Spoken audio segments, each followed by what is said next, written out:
representative of the Law Society of Kenya, and today in the morning, of course, you are aware that four filmmakers who are actually working with journalists or for other media, several media houses. Yesterday in the evening, they were, for lack of a better word, they had been taken, and rather they had not been given, rather memorialized, and they had been detained for the past 24 hours. Two of them were actually detained at Pangani police station, and the other two were brought to Muthaiga police station.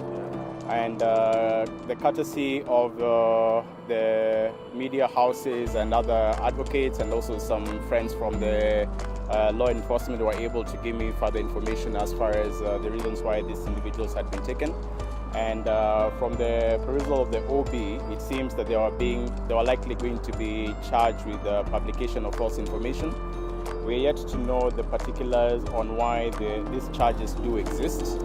But from further insight into why they've been taken, it seems they're being targeted for the publication of the Blood Parliament documentary, which was aired by BBC. And at this particular juncture, it was a very concerning because, as from my knowledge, I did not get to even have a miscellaneous further copy of the application on why their gadgets and why their offices were raided and why their equipment had been taken. That is something that I'll be following up with the DCI to get all those particulars, and I'll be sharing them with the LSK leadership to also do the full presentation.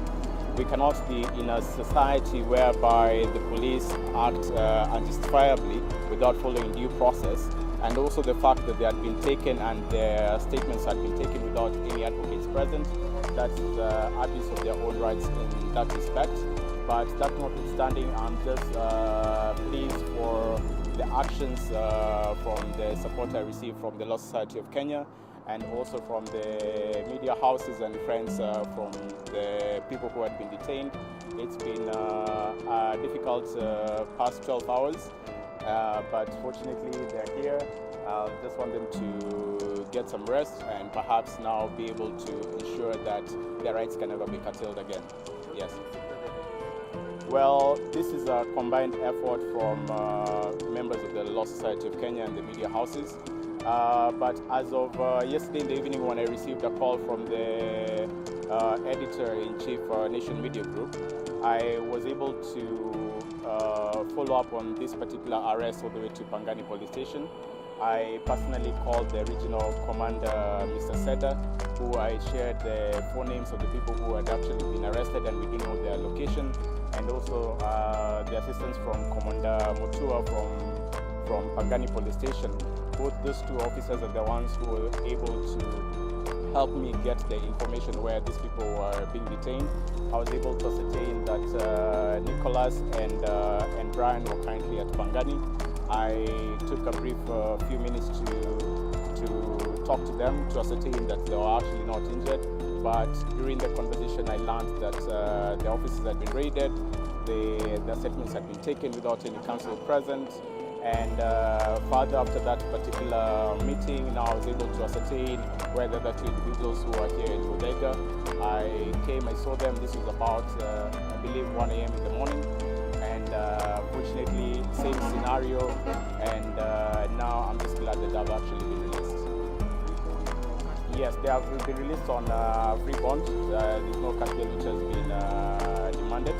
And also I want to appreciate that Defenders Coalition was ready, and also Vocal Africa. Those are the two organizations which are ready to actually come for them and ensure that they are doing this. Yes. As for now, the unfortunate part is that the DCIO for Pangani gave me some very concerning statement that this was not a matter which was under his purview. But he did inform me that this was being coordinated from DCI headquarters. Therefore, I think the question you have asked me is something I'll need to follow up with the DCI headquarters. Fortunately, I'll have the LSK leadership who will be there with me as well, and we'll be able to ascertain exactly what particular charges and or exactly what they're intending to do insofar as the investigations are concerned. Yes.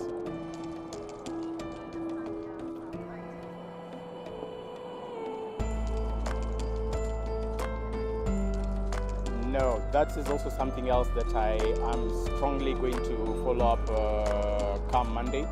Ideally, for items such as cameras, hard disk, internal hard drives, the DCI know very well they're supposed to make a miscellaneous application in court.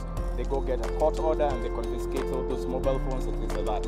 Up to now, I've not seen a copy of this particular court order or the miscellaneous application. So therefore, for me, the fact that they have obtained those particular gadgets that has been illegally, and in any case they intend to use them in court, I'll actually have them struck off the record for that purpose. Yes.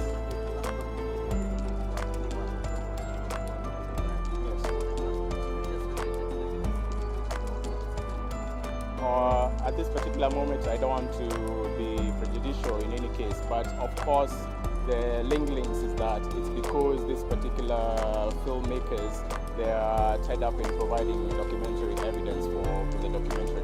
But that notwithstanding, that's their statements, not my client's statements.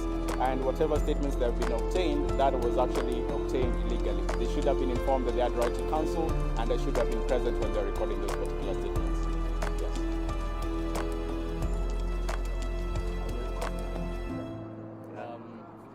Yeah, for me, my name is Nick Wambogo.